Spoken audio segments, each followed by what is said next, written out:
अऊज़ुबिल्लाहिमिनश्शैतानिर्रजीम बिस्मिल्लाहिर्रहमानिर्रहीम अल्लाहुम्मा सल्ली अला मुहम्मद व आले मुहम्मद। सलामुन अलैकुम। मैं हूँ डॉक्टर शबी ज़हरा नक़वी। प्रोग्राम रमज़ान और हमारी सेहत ख़ाइन टीवी कनाडा पर। जैसा कि इंट्रोडक्शन में आपको पिछली एपिसोड में मैंने बताया कि ये एक कैसा जर्नी है, कि ये सिर्फ एक मेडिकल प्रोग्राम नहीं है बल्कि ये दीन और साइंस का एक सफ़र है। और आप देख रहे हैं रमज़ान और हमारी सेहत। अब जैसा कि मैंने आपसे कहा था, हम हाजिर होंगे आज के एपिसोड में टॉपिक रोज़े और हमारी डाइजेस्टिव हेल्थ, यानी हमारा निज़ाम हाज़मा और रोज़े का उन पर असर। चलिए, सबसे पहले तो कुछ सवालात से बात का आगाज़ करेंगे कि सवालात जो हम अपनी मेडिसिन की प्रैक्टिस में देखते हैं, रेगुलर ओपीडी सेटिंग्स में देखते हैं कि हमारे पास पेशेंट्स आते हैं और पूछते हैं, डॉक्टर साहब क्या रोज़े से एसिडिटी बढ़ जाती है? क्या तेज़ाबियत का मसला रोज़े रखने से हो जाता है? क्या अल्सर का मर्ज़ मुसलसल रोज़े रखने से हो सकता है? क्या पूरा दिन भूखा रहना, प्यासा रहना हमारे मैदे के लिए नुकसानदेह तो नहीं है? या फिर क्या रोज़ा हमारे डाइजेस्टिव सिस्टम को सही करने में मदद दे सकता है? ये भी सवालात आते हैं। Not every patient comes with a negative query. होता क्या है कि हर तरह के लोग, हर तरह के सवालात, हर तरह की क्वेरीज, हर तरह के मसाइल, और उनमें से कुछ ऐसे लोग भी होते हैं जो हमारे पास ये सवालात करते हैं कि ये बताइए कि अगर हम कॉन्टिन्यूसली पूरा साल इंटरमिटेंट फास्टिंग करें तो उससे हमारे जिस्म पर कैसा असर पड़ेगा, या हम ये जो 30 दिन कंटिन्यू रोज़ा रखें, कोई रोज़ा छोड़े बगैर हम मुसलसल फास्टिंग करते रहें, तो क्या इससे हमारा निज़ाम हाज़मा बेहतर होगा? अब इसमें क्या सच है, क्या हकीकत है, एविडेंस बेस्ड मेडिकल साइंस क्या कहती है और तालीमात अहले बैत क्या कहती है? तो चलिए, आज हम इमोशन से नहीं बल्कि एविडेंस से बात करेंगे और अहले बैत अलैहिस्सलाम की हिकमत के साथ बात करेंगे। अल्लाह सुब्हानहू व तआला कुरान में इरशाद फरमा रहा है कि अगर तुम समझो तो रोज़ा तुम्हारे लिए बेहतर है। यानी रोज़ा सिर्फ सवाब नहीं है, इसमें हिकमत भी है। लेकिन साथ ही अल्लाह तुम पर, परवरदिगार आलम इरशाद फरमाता है, अल्लाह तुम पर आसानी चाहता है, सख्ती नहीं। तो फिर इस्लाम कभी जिस्म के खिलाफ नहीं होता, इस्लाम तो फितरत के मुताबिक है। अब अगर मैं आपको अपने और आपके, हम सब के इस डाइजेस्टिव सिस्टम की एक स्मॉल ब्रीफ सी एक्सप्लेनेशन दूं कि ये चलता कैसे है, काम कैसे करता है, तो इसको ऐसे सुन लेते हैं, समझ लेते हैं कि ये परवरदिगार का जो अजीम शाहकार है, हमारा निज़ाम हाज़मा, डाइजेस्टिव सिस्टम, ये कैसे काम करता है कि इधर हमारे सामने खाना आया और हमारे निज़ाम हाज़मा ने कुदरत की तरफ से अपना बटन ऑन किया और वो काम करने पे लग गया। यानी खाना देखते ही निज़ाम हाज़मा एक्टिवेट हो जाता है, डाइजेस्टिव सिस्टम का वर्किंग मोड ऑन हो जाता है। हमारा मैदा यानी कि स्टमक एसिड बनाता है, उसको रिलीज़ करता है जैसे ही खाना हमारे मैदे में जाता है। एंजाइम्स फूड को तोड़ने में मदद देते हैं, यानी वो ग़िज़ा जो हम अभी चबाकर अपने मैदे तक पहुँचा चुके हैं, कुछ केमिकल्स ऐसे हमारी बॉडी रिलीज़ करती है जो हेल्दी केमिकल्स होते हैं। स्टमक एसिड के साथ मिलकर, गैस्ट्रिक एसिड के साथ मिलकर ये एंजाइम्स उसको मज़ीद ब्रेक डाउन करते हैं ताकि वो ग़िज़ा टुकड़ों में मज़ीद महीन होकर, बारीक होकर हमारे जिस्म के काम आ सके। उसके बाद हमारा लबलबा यानी पैनक्रियास डाइजेस्टिव जूसेस बनाता है ताकि इस ग़िज़ा को मज़ीद तोड़ा जा सके, मज़ीद छोटा-छोटा माइक्रो पार्टिकल्स में तब्दील किया जा सके और हज़म कराया जा सके।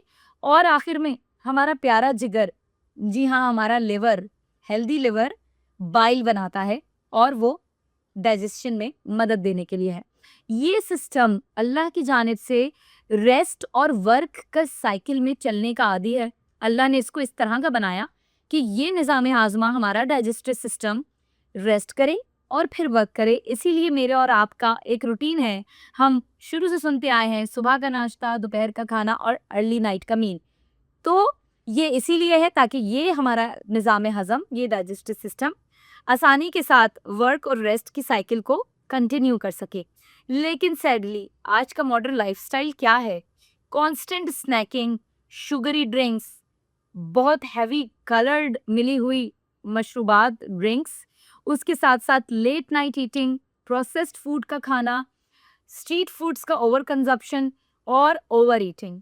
यानी कि वो डाइजेस्टिव सिस्टम जो बना था रेस्ट और वर्क साइकिल के लिए, अब वो मुसलसल काम करता जा रहा है। यानी कि हम सुबह का नाश्ता भी कर रहे हैं, हम उसके बाद स्नैक भी खा रहे हैं, 2-2 घंटे बाद की भूख है और बहुत आराम से हम इस चीज़ को सेलिब्रेट करते हैं कि जी स्नैकिंग हो जाए और वो स्नैकिंग चाहे हेल्दी हो या ना हो, हमारे डाइजेस्टिव सिस्टम को चाहे रेस्ट मिले या ना मिले, वो बेचारी मशीन है जो कंटिन्यूअसली चली जा रही है और ये मैं और आप सब जानते हैं कि जिस मशीन को कभी बंद ना किया जाए, वो जल्दी खराब हो जाती है। यही वजह है कि हॉस्पिटल्स में, ओपीडीज़ में, क्लिनिक्स में, इवन के टेली हेल्थ के डॉक्टर्स के पास, इवन के वो डॉक्टर्स जो किसी खानदान का हिस्सा हैं, किसी नेबरहुड का हिस्सा है, उनके पास भी सबसे ज़्यादा मरीज़ों की तादाद गैस्ट्रो के मरीज़ों की होती है, यानी कि गैस्ट्रोएंटरोलॉजी के मरीज़ों की होती है।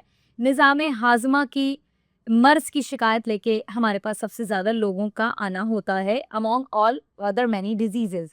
आप फास्टिंग, रोज़े, रमज़ान में जो हम रोज़े रखते हैं, उसका इस सिस्टम पर असर क्या हो रहा है, कैसा हो रहा है?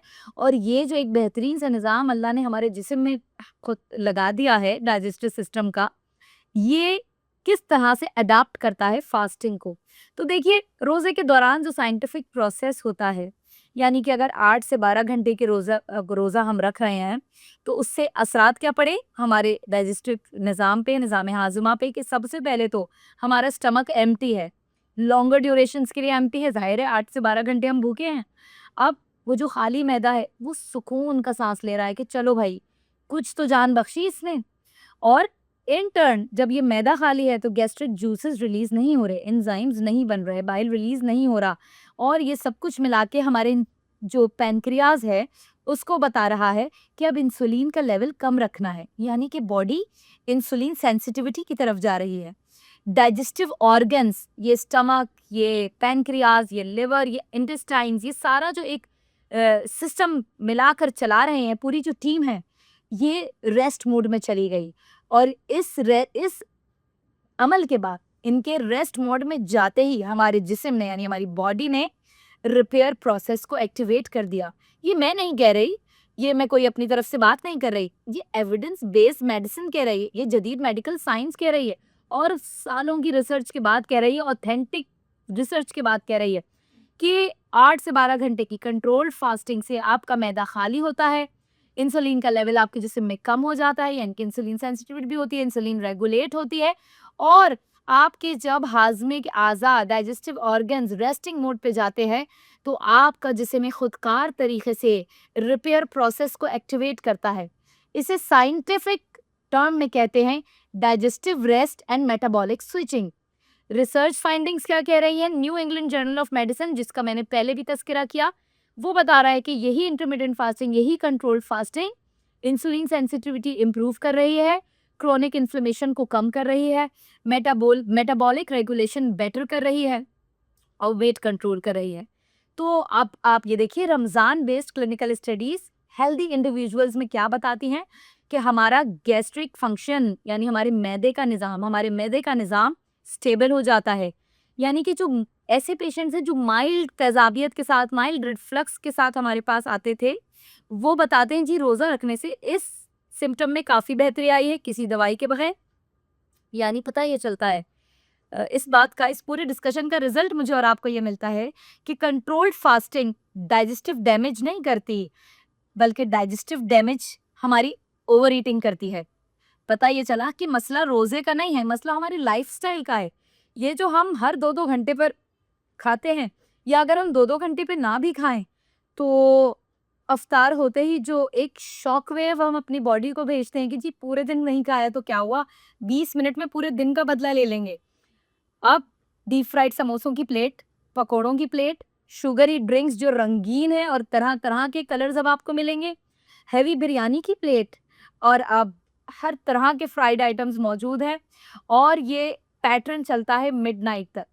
जो स्टमक, जो डाइजेस्टिव निज़ाम, जो निज़ाम हाज़मा अभी 12 से 14 घंटे तक आराम कर रहा था, अचानक से इस शदीद शॉक के बाद ओवरलोड हो जाता है और इस ओवरलोड होने के बाद ज़ाहिर है कोई रिएक्शन तो होगा ही, for every action there is a reaction. इस ओवरलोड के बाद अचानक एसिड सर्ज भी होती है, जिससे इन टर्न फिर हमें वो सिम्पटम्स मिलते हैं जो लेकर हमारे पास ओपीडीज़ में मरीज़ आ रहे होते हैं। ब्लोटिंग भी होती है, एसिडिटी भी होती है और फिर मरीज़ कहता है डॉक्टर साहब रोज़े सूट नहीं करते। मसला क्या है? रोजे तो स्टमक को आराम देते हैं, मैं और आप उस पर जुल्म करते हैं अफ्तारी की बड़ी सी प्लेट बनाकर, जो कि डाइटरी अच्छी नहीं होती। मौलाए कायनात हजरत अली इब्न अबी तालिब अलैहिस्सलातु वस्सलाम फरमाते हैं, पेट को कब्रिस्तान मत बनाओ। क्या खूबसूरत जुमला है, क्या लतीफ बात है। गोया एक हदीस में, एक जुमले में पूरी साइंस मौला ने इस तरह सपेट ली कि पेट को कब्रिस्तान ना बनाओ, यानी इसमें तरह तरह के खाने डालकर इन्हें कब्रिस्तान जैसी जगह ना बनाओ। इसके लिए आपके छठे इमाम की हदीस का सहारा लूंगी कि बदन की सेहत कम खाने में है। क्या रिजल्ट मिला? और आज मैं यहीं पर क्लोजिंग की तरफ जाऊंगी कि मुझे और आपको पता ये चल रहा है कि जब छठे इमाम ने ये फरमाया कि बदन की सेहत कम खाने में है, और पहले इमाम ये फरमा रहे हैं कि बदन को कब्रिस्तान नहीं बनाओ, यानी तरह तरह के खाने इसमें अचानक से ना भर लो, ऐसा ओवरलोड ना कर लो। तो अहले बैत अलैहिमुस्सलाम ने मुझे और आपको पोर्शन कंट्रोल करना सिखाया है, एतदाल सिखाया है, और आज की मेडिसिन उसे कैलोरिक रेगुलेशन कहती है, कैलोरी काउंट करना कहती है। पता ये चला, ये सिर्फ रूहानी नसीहत नहीं है जो अहले बैत की तालीमात से मिल रही है, कि लाइफस्टाइल मेडिसिन है जो आजकल बहुत इंपॉर्टेंट है। आप अगेन, हर शख्स के लिए एक रूल नहीं होता। माइंड यू, अगर किसी को एक्टिव पेप्टिक अल्सर है, अगर किसी को ब्लड इन वॉमिट की हिस्ट्री है, अगर किसी को सीवियर जर्ड डिजीज है, क्या गैस्ट्रोइसोफेजियल रिफ्लक्स डिजीज है, या एडवांस क्रोनिक लिवर डिजीज है, तो वो फास्टिंग से पहले, रोज़ा रखने से पहले अपने ऑथेंटिक मौलिद से कंसल्टेशन ज़रूर करें, व्हाट्सएप से या सोशल मीडिया से नहीं, क्योंकि परवरदिगार का ये हुक्म है, ना खुद को नुकसान दो ना दूसरों को। आज का नतीजा, रोज़े डाइजेस्टिव सिस्टम को ख़राब नहीं करते, हमारा और आपका गलत पैटर्न करता है। अगर हम कुरान और सुन्नत की तालीमात के मुताबिक इफ्तार और सहर का खाना खा लें तो रोज़ा इबादत भी बनेगा और मेरा और आपका इलाज भी। जल्दी जल्दी से टिप्स बताती हूँ। सहरी में कैसे फूड्स खाने हैं। बॉइल्ड एग्स खा सकते हैं, सबके लिए नहीं है, ये उन हेल्दी इंडिविजुअल्स के लिए है जो किसी भी किस्म की मेडिकेशंस पे ना हो, या किसी भी किस्म की कोमॉर्बिड्स ना फेस कर रहे हैं, या मेडिकेशंस ना ले रहे हो। आपने दलिया खा लिया जौ का या गंदुम का, जो आपको सूट करे, मैं सहरी की बात कर रही हूँ। आपने एक बॉल ऑफ सैलेड ले लिया, आपने दही खा ली, kindly please I request as a doctor कि आप लोग, I am a family medicine specialist, मैं आपसे यही कहूंगी, शहर में पराठे, खजले, फैनिया और गॉड फॉरबिड इस तरह की सारी हैवी चीज़ों से परहेज कीजिए। बासी खाने से भी परहेज कीजिए, फ्रेश खाएं, अच्छा खाएं, हाइड्रेटेड रहें, और इफ्तार में अपने निज़ाम हाजमा को शॉक वेव्स देने से भी थोड़ा एहतियात बरतें। इफ्तार में भी हल्का हाथ रखें, बैलेंस डाइट लें, fried item, deep fried item, processed food, sugary drinks, ये सारे रंगीन शरबत, ये सारी बीफ के खाने, ये सारे बेसन रिलेटेड डीप फ्राइड पकोड़े, समोसे और इस तरह की सारी चीज़ों को अवॉइड करके एक बेहतरीन लाइफस्टाइल को अडॉप्ट करने की कोशिश कीजिए, ताकि हम और आप अपने डाइजेस्टिव सिस्टम पे थोड़ा एहसान कर सकें। अब इजाज़त लेती हूँ इस आज के एपिसोड से। मैं हूँ डॉक्टर शबी ज़हरा नकवी। अब आपके साथ अगली एपिसोड में मुलाकात होगी, प्रोग्राम रमज़ान और हमारी सेहत में। टॉपिक होगा रोज़े और हमारा मेटाबॉलिज्म, फैट बर्निंग या वीकनेस। सेहत को अमानत समझिए और दीन को समझकर उस पर अमल पैरा होइए। अपना ख्याल रखिएगा। अल्लाह निगहबान।